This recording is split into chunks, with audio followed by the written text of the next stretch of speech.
Hemophilia B is a rare bleeding disorder. It affects around 1 in 30,000 males. There is a problem with blood clotting. In patients with hemophilia, they lack a protein called factor IX. Factor IX is a protein that circulates in blood, and when we cut ourselves, it starts the coagulation of blood to protect us from bleeding excessively. Now, in patients with hemophilia, the gene that's responsible for making factor IX is damaged.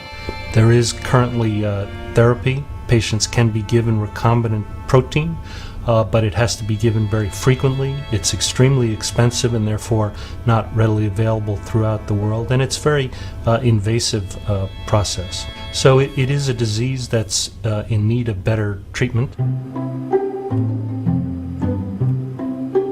One way of treating this condition is to replace that damaged gene with a normal copy of fully functional gene. And so the way we've decided to deliver this gene to the liver, which is where factor IX is usually made, is to use viruses. We've taken out the properties of the virus, which is important for causing disease, and replaced it with the factor IX gene. And so what we're doing essentially is using the virus as a vehicle to deliver our gene to the liver. In the incubators are cells that we use to make the virus. These are our production line for making the vector. When we treat patients, we infuse it directly into the patient's vein. And that's essentially it. That's the treatment done. It is impressive that literally somebody is injecting cells that making factor IX into a vector that is a virus. When I cut myself shaving, for example, the bleeding just stops, which wasn't happening before. And I feel better in general. I don't have small bleeds anymore, bruises and stuff like that.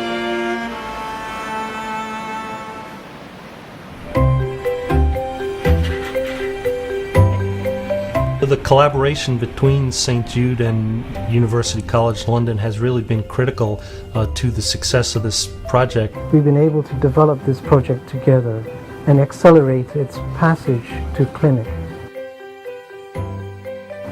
Before it can be used by the wider hemophilia community, it needs to go through several other steps to show that the safety aspects of this treatment are robust and long-lasting. And for this treatment to become available may take another 5 to 10 years. We're also interested in opening this approach up to children who may in fact benefit more than adults from this approach. I mean, the real take-home message of this research is that it has the potential to revolutionize the lifestyle of these patients. It could revolutionize hemophilia care. This kind of a solution is something permanent that can make a difference for a lot of people. If we can make it work for hemophilia, then there's every hope that we can make it work for a variety of other disorders, including diabetes, including cancer.